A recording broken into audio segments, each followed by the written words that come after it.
Hello, hello, voici donc ma toute première vidéo filmée avec l'Osmo Pocket. Alors, pourquoi t'installer au Maroc? Déjà, je vais te montrer juste une petite photo très simple. Je vais essayer de faire... Hop, non, voilà. Voilà pourquoi t'installer au Maroc. Tu vois, moi j'habite là, sur un golf. J'ai mon bureau là-bas, dans l'immeuble, en rez-de-chaussée, sur véranda, avec un jardin. Et ça, tu vois, la même chose, j'aurais jamais les moyens de m'offrir ça en France. Très clairement. Jamais, jamais, jamais, jamais. Combien ça coûte ça? Combien ça me coûte? Ça me coûte environ 1 200 € par mois. J'ai un appartement avec 2 suites. Donc ce que j'entends par suite, c'est des belles chambres, avec chacune leur salle de bain respective. Dont une avec jacuzzi et l'autre avec douche italienne. Et des grands miroirs, etc.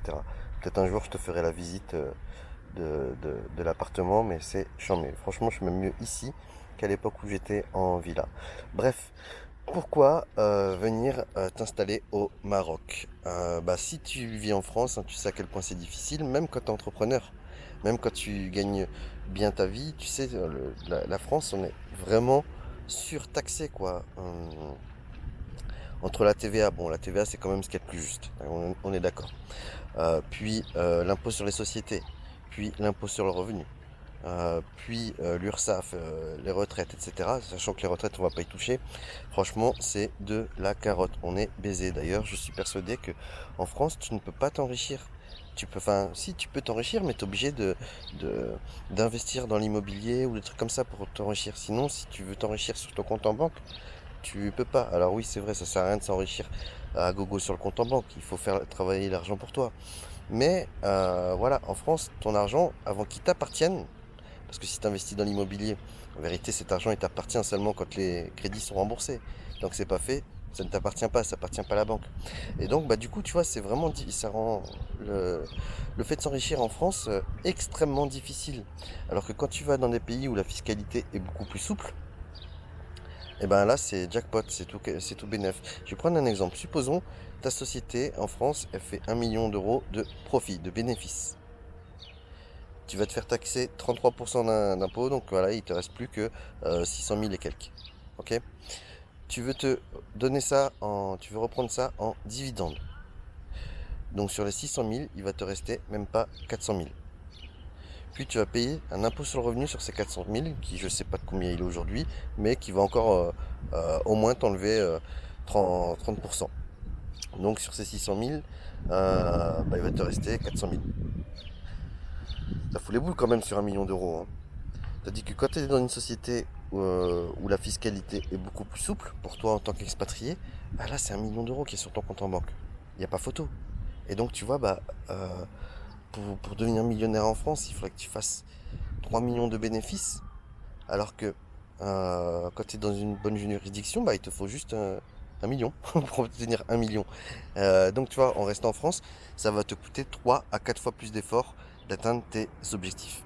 Donc le but c'est quoi? C'est Alors moi je me suis installé au Maroc parce que le Maroc, ce que j'aime bien au Maroc, c'est que c'est à seulement 3h30 de Paris. Je vais laisser passer l'avion passer.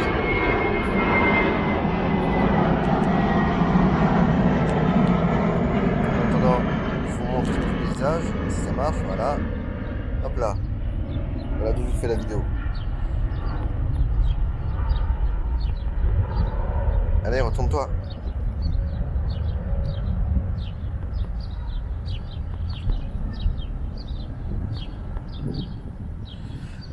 Ok. Alors tandis que quand tu investis, donc il y a des juridictions comme ça, comme Dubaï par exemple. Mais il y a beaucoup plus proche aussi et moins cher que Dubaï. C'est quoi? C'est le Maroc. Pourquoi? Sache que si tu es entrepreneur français, quand tu viens au Maroc, c'est vraiment tapis rouge. Ce que j'entends par tapis rouge, c'est que ta société qui fait de l'import-export, c'est-à-dire qui vend ailleurs qu'au Maroc, elle est exonérée d'impôts pendant 5 ans. Déjà de un, bim. Deuxième effet qui se coule, c'est que ta société donc qui fait de l'import-export, elle va facturer hors taxe. C'est-à-dire que si tu vends aujourd'hui, je sais pas, via du dropshipping ou via un infoproduit par exemple, un produit 97 € TTC, bah, tu dois reverser 20% de TVA à la France. Tandis que si tu fais ça depuis le sol marocain, bah, ça va être, ton produit, tu vas le vendre 97 euros hors taxe et il n'y a pas de TVA. Donc pour l'utilisateur final, ça reste 97 euros. Pour lui, c'est invisible. Sauf que toi, d'un seul coup, bah, boum, tu augmentes ton chiffre d'affaires de 20% et tes profits bah, de plus de 20%. Vu que tu n'as pas d'impôt, tu n'as pas de TVA. Ça, c'est le premier truc, c'est pour la partie business. Quoi d'autre? Ouvrir une société ici, ça te coûte 700 euros. Voilà, entre 700 et 1500 euros, ça dépend par qui tu passes. C'est extrêmement simple, encore plus simple qu'en France. Ouvrir un compte pro, pareil, c'est hyper simple, c'est tapis rouge, hein, les banques. Dès que t'es un expatrié, franchement, tout est facile. Certains vont te dire que l'administration, c'est difficile ici. En réalité, non, c'est encore beaucoup plus simple qu'en France. Il faut juste savoir comment ça marche. C'est-à-dire que si tu vas dans l'administration classique, oui, ça risque d'être long, ça risque d'être plus long que quand tu vas dans l'administration en France, très clairement. Mais une fois que tu sais comment ça marche, en fait, tu vas lâcher 200 dirhams à la personne qu'il faut, quoi, et c'est l'administration directement qui va venir chez toi ou dans tes bureaux. Easy. Alors certains vont marronner, ouais putain, moi ça me fait chier de payer 200 dirhams, c'est l'équivalent de 20 euros. Ça me fait chier de payer 20 euros et tout pour faire de l'administratif. Mais c'est quoi 20 euros si t'as économisé 4 heures, 5 heures, 6 heures? C'est que dalle. En tant qu'entrepreneur, justement, tu préfères payer ce confort euh, de payer 200 dirhams et que ce soit l'administration qui vienne à toi et que c'est super facile. Au niveau des recrutements, les salaires, le SMIC ici, il est à 2500 dirhams, l'équivalent de 230 euros. Bon, franchement, je vous le dis en toute franchise, pour ce tarif-là, vous avez que des exécutants. Mais c'est déjà pas mal. Demain, enfin tu vois, demain t'habites ici, t'as pas le permis, bah, tu peux te payer un chauffeur à plein temps pour seulement 230 euros. Et le truc qui est bien, c'est qu'avec les salariés ici, tu vois, jamais ils te diront ce n'est pas dans mon contrat. En fait, ils bossent pour toi ou ils bossent pas pour toi. Mais s'ils bossent pour toi, peu importe ce que tu lui demandes, il va te dire oui, patron. Il n'y a pas cette notion de ah, faut que ce soit écrit dans le contrat. Si c'est pas écrit dans le contrat, je le fais pas. Ça n'existe pas ici. D'autant plus que les salariés ici n'ont pas du tout le même mindset qu'en France. C'est-à-dire qu'en France, peu importe combien tu payes ton salarié, il y aura toujours un moment où il se dira ah putain, il se gave, t'es l'enculé, tu finis par être l'enculé qui se fait de l'argent sur le dos. Bah alors c'est pas tous les salariés français qui sont comme ça, hein, bien sûr, hein. Moi j'estime que c'est que 20% qui sont comme ça, mais 20% c'est déjà beaucoup trop. Parce que c'est justement celui qui commence à penser comme ça, il va contaminer les autres salariés. Tandis qu'au Maroc, euh, bah, tu seras toujours celui qui donne à manger, celui qui apporte du travail et qui donne à manger. Donc du coup, tu vois, ça change complètement le mindset dans la boîte où voilà, le management sera davantage euh, paternaliste. Tu gères en bon père de famille, tu vois, tout simplement. Et s'il y a un salarié qui te casse les couilles, bah tout simplement, tu lui donnes son solde tout compte. Merci, au revoir. C'est aussi simple que ça. Voilà, ça c'est pour l'aspect business. Si tu veux louer des bureaux dans le centre, ça coûte que dalle, franchement. À 400-500 euros, tu as des super bureaux, des putains de bureaux. Il y a aussi des espaces de coworking. Et concernant l'habitation, donc soit tu habites à la marocaine, soit tu peux habiter à l'expat comme moi. Et sachant que voilà, tu vois, j'ai un putain d'appart qui est vraiment charmé, que je paye environ 1200 euros et qui me fait mon bureau en plus. J'ai une véranda de 50 mètres carrés sur jardin, juste là. Et donc voilà, j'estime que moi c'est mes frais de bureau. Donc ça vaut bien 500 euros.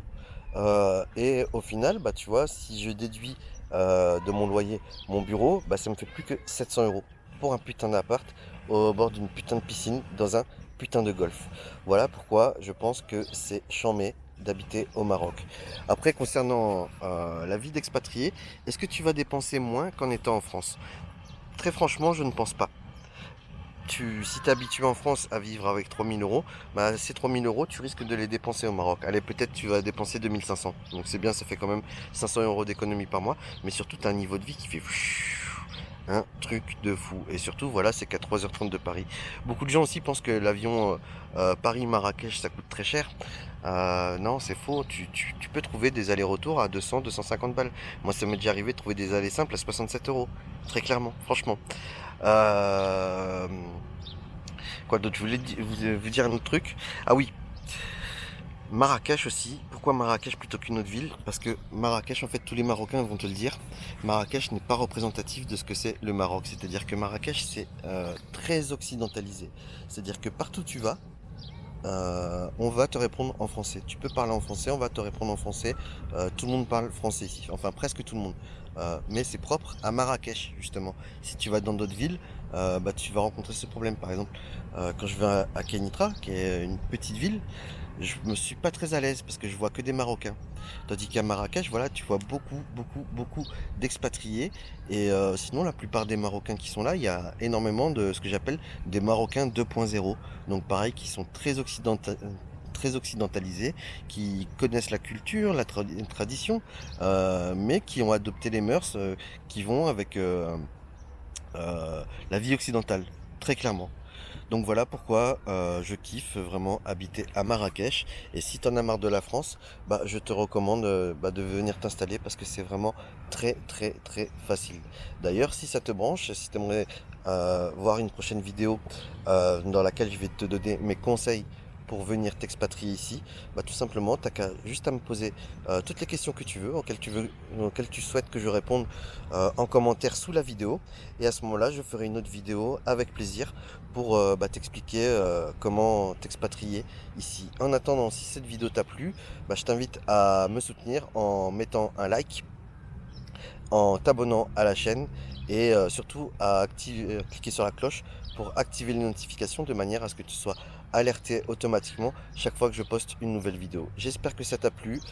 Dis-moi ce que tu en penses dans les commentaires. N'hésite pas à poser des questions si ça te chauffe.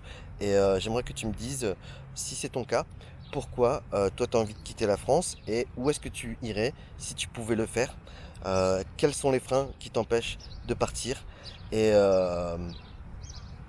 qu'est-ce que tu ferais, qu'est-ce que ça changerait dans ta vie justement d'habiter ailleurs? Ciao!